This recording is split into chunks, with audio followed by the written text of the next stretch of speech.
Assalamualaikum warahmatullahi wabarakatuh. Salam sejahtera untuk kita semua dan salam sehat selalu. Kali ini saya akan membahas pertemuan yang ketiga, ilmu dan perancangan peraturan perundang-undangan, dengan topik landasan konstitusional pembentukan peraturan perundang-undangan. Kewenangan membentuk peraturan perundang-undangan itu ada pada setiap lembaga yang sudah ditentukan dan pada secara umum itu mempunyai dasar pengaturannya dalam Undang-Undang Dasar Negara RI tahun 45 yang sering disebut juga dengan konstitusi. Dasar inilah yang lazim disebut dengan landasan atau dasar konstitusional pembentukan peraturan perundang-undangan. Kata wewenang atau kewenangan sering disejajarkan atau merupakan terjemahan dari bahasa Belanda, yaitu bevoegdheid, yang berarti wewenang atau berkuasa. Wewenang merupakan bagian yang sangat penting dalam hukum tata pemerintahan atau hukum administrasi negara, karena pada prinsipnya pemerintahan baru dapat menjalankan fungsinya atas dasar wewenang yang diperolehnya. Keabsahan tindakan pemerintahan diukur berdasarkan wewenang yang diatur dalam peraturan perundang-undangan. Perihal kewenangan dapat dilihat dalam konstitusi negara yang memberikan legitimasi kepada badan publik dan lembaga negara dalam menjalankan fungsinya. Jadi, kalau Anda mau mempelajari mengenai kewenangan, mengenai organisasi, mengenai lembaga-lembaga negara, maka pelajari dan cermati masing-masing konstitusi di negaranya. Saya akan bicara mengenai kewenangan membentuk peraturan perundang-undangan yang dikemukakan oleh ahli dari Belanda, yaitu dalam buku yang ditulis oleh Van Wyk atau Koninenberg, menyatakan bahwa kewenangan atribusi membentuk peraturan perundang-undangan atau atribusi van wetgevingsbevoegdheid adalah pemberian kewenangan membentuk peraturan perundang-undangan yang diberikan oleh Grondwet atau Undang-Undang Dasar atau Wet atau Undang-Undang kepada suatu lembaga negara atau pemerintahan. Kemudian selanjutnya ada kewenangan delegasi pembentukan peraturan perundang-undangan atau delegasi van wetgevingsbevoegdheid adalah pelimpahan kewenangan membentuk peraturan perundang-undangan yang dilakukan oleh peraturan perundang-undangan yang lebih tinggi kepada peraturan perundang-undangan yang lebih rendah, baik pelimpahan dilakukan dengan tugas maupun tindakan. Selanjutnya, saya akan bicara mengenai kewenangan membentuk undang-undang. Lembaga yang diberikan kewenangan untuk membentuk undang-undang dalam konstitusi itu ada 3, yaitu DPR yang pertama, dasar konstitusionalnya adalah pasal 20 ayat 1 untuk DPR secara organisasi yang ditentukan dalam konstitusi. DPR memegang kekuasaan membentuk undang-undang. Kemudian yang kedua, dasar konstitusional pada pasal 21. Ini untuk anggota DPR. Pasal 21 menentukan anggota DPR berhak mengajukan rancangan undang-undang. Kemudian lembaga yang kedua adalah DPD.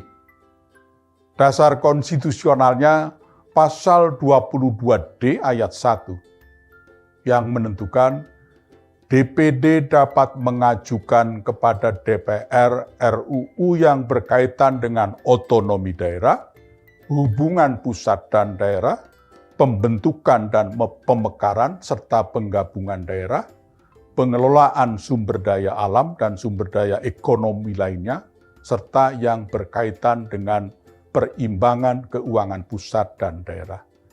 Jadi DPD di sini fungsinya masih sangat terbatas, mengajukan kepada DPR tidak bisa langsung, ya.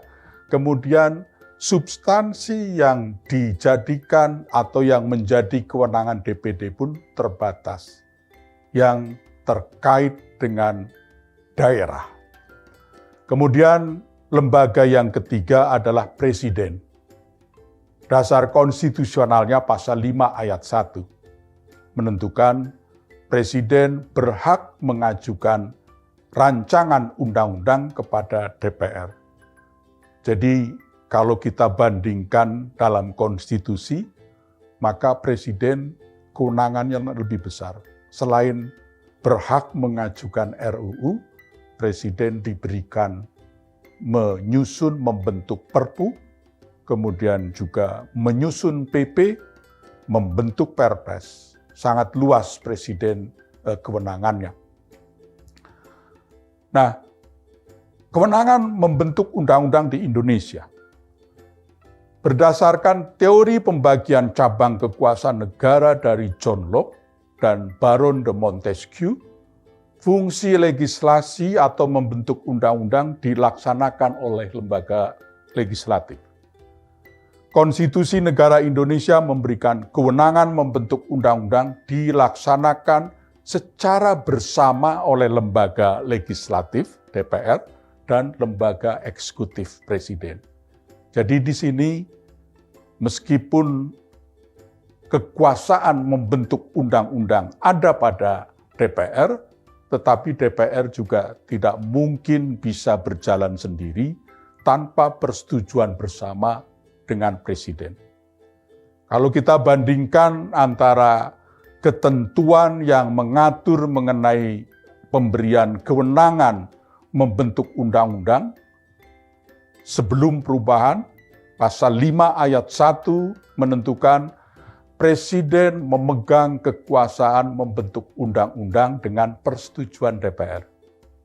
Sebelum reformasi, jadi sebetulnya Presiden mempunyai kekuasaan yang lebih besar dibandingkan dengan DPR.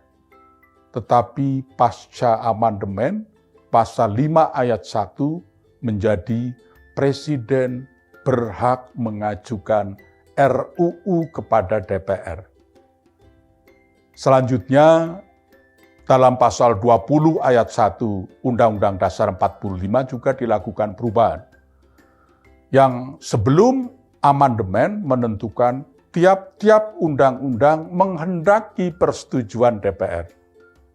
Sedangkan pasca amandemen, pasal 20 ayat 1 menentukan DPR memegang kekuasaan membentuk undang-undang.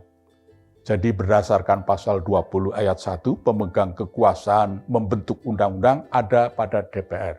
Tapi sekali lagi, DPR tidak bisa berjalan sendiri dalam memegang kekuasaan membentuk undang-undang. Harus selalu bersama-sama dengan Presiden. Nah, kalau kita bicara mengenai dasar konstitusional pembentukan undang-undang yang dilaksanakan secara bersama antara DPR dan Presiden, ada beberapa pasal ya yang menentukan setiap RUU dibahas oleh DPR dan Presiden untuk mendapatkan persetujuan bersama. Kemudian jika RUU tidak mendapat persetujuan bersama, RUU itu tidak boleh diajukan lagi dalam persidangan DPR masa itu. Selanjutnya, Presiden mengesahkan RUU yang telah disetujui bersama untuk menjadi undang-undang. Dalam hal RUU yang telah disetujui bersama tersebut tidak disahkan oleh Presiden, dalam waktu 30 hari semenjak RUU tersebut disetujui, RUU tersebut sah menjadi undang-undang dan wajib diundangkan. Jadi RUU itu meskipun tidak disetujui, tidak ditandatangani oleh Presiden, tetap disahkan dan diundangkan. Selanjutnya, kewenangan membentuk Perpu, peraturan pemerintah pengganti undang-undang. Lembaga yang diberikan kewenangan untuk membentuk Perpu adalah Presiden. Dasar konstitusionalnya pasal 22 yang menentukan dalam hal ikhwal kegentingan yang memaksa, Presiden berhak menetapkan Perpu. Setelah ada putusan MK nomor 138/PUU 7 Romawi /2009, terdapat 3 syarat sebagai parameter untuk menentukan kegentingan yang memaksa. Sehingga dengan putusan MK ini, kriteria mengenai kegentingan yang memaksa sudah agak jelas, yang tadinya tidak jelas. Ya, ini ya. Yang pertama, adanya keadaan yaitu kebutuhan mendesak untuk menyelesaikan masalah hukum secara cepat berdasarkan undang-undang. Jadi sebetulnya ini ada kebutuhan untuk menentukan, menyelesaikan undang-undang dan sifatnya mendesak. Sedangkan undang-undang yang dibutuhkan belum ada, sehingga terjadi kekosongan pengaturan, kekosongan hukum, ya. Atau ada undang-undangnya tetapi tidak memadai, tidak jelas. Nah, kekosongan hukum tersebut tidak dapat diatasi dengan cara membuat undang-undang secara prosedur biasa, prosedur normal. Karena itu memerlukan waktu yang cukup lama. Sedangkan hal yang akan diputuskan sangat mendesak sifatnya. Selanjutnya, kewenangan membentuk peraturan perundang-undangan di bawah undang-undang atau Perpu. Ada 3 jenis. Yang pertama, peraturan pemerintah atau sering kita sebut PP, lembaga yang membentuknya Presiden, dasar konstitusionalnya pasal 5 ayat 2, yang menentukan Presiden menetapkan PP untuk menjalankan undang-undang sebagaimana mestinya. Kemudian peraturan Presiden atau yang sering disingkat dengan Perpres, lembaga yang membentuknya juga Presiden, dasarnya pasal 4 ayat 1. Presiden RI memegang kekuasaan pemerintahan menurut Undang-Undang Dasar. Dan selanjutnya yang terakhir, konstitusi memberikan kewenangan kepada pemerintah daerah. Jenisnya adalah peraturan daerah atau Perda. Pasal 18 ayat 6 menjadi landasan konstitusionalnya, yaitu menentukan Pemda berhak menetapkan Perda atau peraturan-peraturan lain untuk melaksanakan otonomi daerah dan tugas pembantuan. Landasan keberlakuan peraturan perundang-undangan itu bisa didasarkan pada 3 hal, yaitu landasan filosofis, intinya berlandaskan atau bersumber pada falsafah bangsa Indonesia yang saat ini kita ketahui bersama Pancasila dan juga pembukaan Undang-Undang Dasar Negara RI tahun 45. Kemudian landasan sosiologis, ini menyangkut fakta empiris mengenai perkembangan masalah dan kebutuhan masyarakat dan negara. Kemudian yang ketiga, landasan yuridis, ini menyangkut mengenai mengatasi permasalahan hukum atau mengisi kekosongan hukum. Kemudian juga landasan yuridis menyangkut persoalan hukum yang berkaitan dengan substansi atau materinya. Perlu diketahui bahwa dalam bidang peraturan perundang-undangan itu ada prinsip-prinsip peraturan perundang-undangan yang harus diketahui kita bersama. Yang pertama adalah dasar peraturan perundang-undangan selalu peraturan perundang-undangan.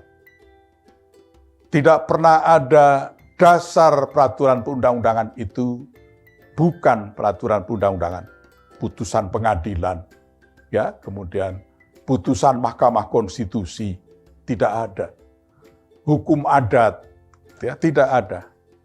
Tetapi selalu peraturan perundang-undangan. Dan meskipun selalu peraturan perundang-undangan, juga tidak semuanya yang dapat dijadikan landasan yuridis. Hanya peraturan perundang-undangan tertentu saja. Ada asas yang sangat terkenal di bidang pembentukan peraturan perundang-undangan yang mungkin Anda pernah pelajari di PIH, yaitu kalau di bahasa Indonesiakan, peraturan perundang-undangan baru mengesampingkan peraturan perundang-undangan lama. Lex posteriori derogat legi priori. Kemudian yang selanjutnya, peraturan perundang-undangan yang lebih tinggi mengesampingkan peraturan perundang-undangan yang lebih rendah. Lex superiori derogat legi inferiori. Kemudian berikutnya, peraturan perundang-undangan yang bersifat khusus mengesampingkan peraturan perundang-undangan yang bersifat umum. Lex specialis derogat legi generali. Kemudian mengenai setiap jenis peraturan perundang-undangan itu materinya berbeda. Boleh saya katakan bahwa masing-masing peraturan perundang-undangan itu sudah mempunyai kaflingnya masing-masing. Kemudian peraturan perundang-undangan yang masih berlaku hanya dapat dihapus, dicabut, atau diubah oleh peraturan perundang-undangan yang sederajat atau yang lebih tinggi. Jadi sederajat paling tidak, kemudian lebih tinggi. Tidak boleh yang berada di bawah, lebih rendah. Nah, juga ada jenis lain peraturan perundang-undangan yang perlu diketahui. Ini sifatnya non-hierarkis, yaitu peraturan yang ditetapkan oleh MPR, DPR, DPD, MA, MK, BPK, KY, BI, Menteri, Badan, dan sebagainya. Dalam praktek justru peraturan-peraturan semacam ini mungkin kalau dihitung lebih banyak ketimbang yang sifatnya hierarkis itu. Ya. Nah, peraturan ini diakui keberadaannya dan mempunyai kekuatan hukum mengikat sepanjang diperintahkan oleh peraturan perundang-undangan yang lebih tinggi atau dibentuk berdasarkan kewenangan. Ada contoh ini yang tadi, peraturan OJK dan peraturan Dewan Komisioner, ada peraturan BI, dan juga peraturan menteri dan peraturan-peraturan lain. Semuanya ada landasan hukumnya. Kemudian, biasanya dalam praktek kalau kita ingin mengetahui dasar konstitusional pembentukan peraturan perundang-undangan itu dimuat dalam mengingat atau dasar hukum suatu peraturan perundang-undangan. Dasar hukum diawali dengan kata mengingat, ya. Dan pada prinsipnya dasar hukum itu memuat yang pertama, dasar kewenangan pembentukan peraturan perundang-undangan, ya, kewenangan atribusi yang berasal dari Undang-Undang Dasar, kemudian peraturan perundang-undangan yang memerintahkan pembentukan peraturan perundang-undangan yang disebut dengan kewenangan delegasi yang berasal dari peraturan yang lebih tinggi. Saudara-saudara, bagian akhir dari diskusi ini atau penjelasan ini menyangkut beberapa contoh dasar hukum dalam pembentukan peraturan perundang-undangan. Nanti dicek ya di pasal-pasal atau contoh-contoh gitu ya. Misalnya yang pertama dikaitkan dengan DPR dalam membentuk undang-undang. Ya. Nanti dicek di bagian mengingat, pasti akan terlihat di situ. Ada mengenai dasar kewenangan membentuk undang-undang. Kalau dari DPR, pasal 20, pasal 21, dan pasal-pasal lain. Ya. Sedangkan RUU yang dibentuk oleh Presiden, juga nanti bisa dijumpai contoh-contohnya. Lihat di bagian mengingat, pasti di situ akan muncul pasal 5 ayat 1. Ya, dan pasal-pasal lain yang terkait. Sedangkan yang menyangkut kekuasaan atau kewenangan DPR tidak dicantumkan. Ya, kalau tadi yang dari DPR, kewenangan atau dasar konstitusional dari pemerintah juga tidak, Presiden tidak, begitu juga sebaliknya. Kemudian juga ini contoh hukum Presiden membentuk Perpu, ya, pasti dasar hukum konstitusionalnya adalah pasal 22 ayat 1 Undang-Undang Dasar Negara RI tahun 45, ditambah dengan undang-undang yang lainnya. Selanjutnya, contoh dasar hukum Presiden membentuk PP, peraturan pemerintah. Ini juga kelihatan, ya, di bagian mengingat ada pasal 5 ayat 2 dan peraturan perundang-undangan lain yang terkait. Selanjutnya, Presiden dalam membentuk Perpres juga di mengingatnya, cek, ya, pasal 4 ayat 1 Undang-Undang Dasar Negara RI tahun 45. Dan yang terakhir adalah terkait dengan contoh dasar hukum Pemda membentuk Perda. Sekali lagi, Anda cek lagi di bagian mengingat. Pasti di setiap Perda ada pasal 18 ayat 6 Undang-Undang Dasar Negara RI tahun 45 dan peraturan perundang-undangan yang lainnya. Demikian pertemuan kali ini, ya, mudah-mudahan bisa dipahami dan bisa dimengerti, ya. Kalau memang masih belum dipahami betul, mungkin bisa kita diskusikan di luar forum ini. Terima kasih semuanya. Assalamualaikum warahmatullahi wabarakatuh. Sehat selalu.